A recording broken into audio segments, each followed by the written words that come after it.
আজ 11ই ফেব্রুয়ারি 2026 মুর্শিদাবাদের বেলডাঙায় প্রস্তাবিত বাবরি মসজিদ নির্মাণের কাজ আনুষ্ঠানিকভাবে শুরু হচ্ছে। হুমায়ুন কবিরের ঘোষণা অনুযায়ী সকালে পবিত্র কুরবান, তিলাওয়াত ও ধর্মীয় আয়োজন হবে, যেখানে প্রায় 1000 থেকে 1200 জন ধর্মগুরু ও মৌলবি অংশ নেবেন। তারপর দুপুর 12টা থেকে 12:30টার দিকে মসজিদের নির্মাণ কাজের স্বনির্মাণ শুরু হবে। সরকারিভাবে নিরাপত্তা ও প্রস্তুতি জোরদার করা হয়েছে এবং রাজনৈতিক প্রতিক্রিয়া ও বিতর্কও তীব্র আছে। কাজ শেষ করতে প্রায় 2 বছর সময় লাগতে পারে বলে পরিকল্পনা করা হয়েছে। লক্ষ টাকা, তারপরে বাউন্ডারি আছে 8,80,00,000 টাকা। টোটাল বাউন্ডারি ইট দিয়ে হবে না। যারা ইট দান করেছেন সেই ইট নিশ্চয়ই আমরা আগামী দিনে বাবরি মসজিদের কি কাজে লাগানো যায় দেখব, কিন্তু এত আধুনিক মডেলের বাবরি মসজিদ হবে। বাউন্ডারিতে 8,80,00,000 টাকা খরচ হবে।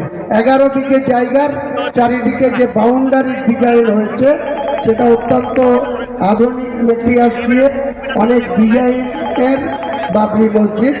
লালগোলার OC Atanu Das, SDPO Bhagwangola, CI Bishal police নিয়ে গিয়ে, যেটা আমার মেয়ে, জামাই বা আমার বিআই, বিয়ান এবং নাতনিদের বিরুদ্ধে যে নোটিশ ধরিয়েছে, তার চক্রান্তে মুর্শিদাবাদের পুলিশ যে যুক্ত, এটা প্রমাণ।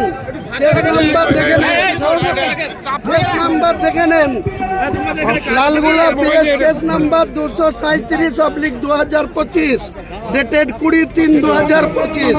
এই কেসটার জিয়াউর রহমান আসামি, জিয়াউর রহমান কোর্টের থেকে বেলে আছে।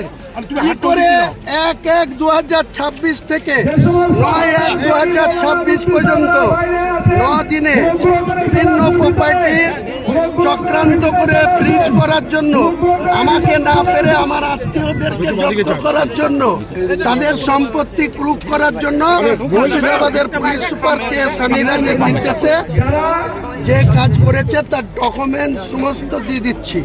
15 কোটি, কালকে আপনারা দেখাচ্ছিলেন 10,73,00,000, কিন্তু আমার কাছে প্রুফ আছে।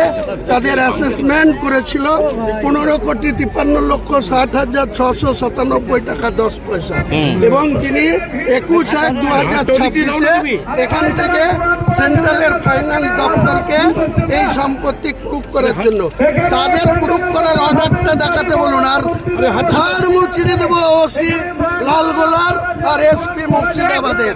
14 তারিখে ওর বাবার ক্ষমতা থাকলে আমার মোকাবেলা করবে।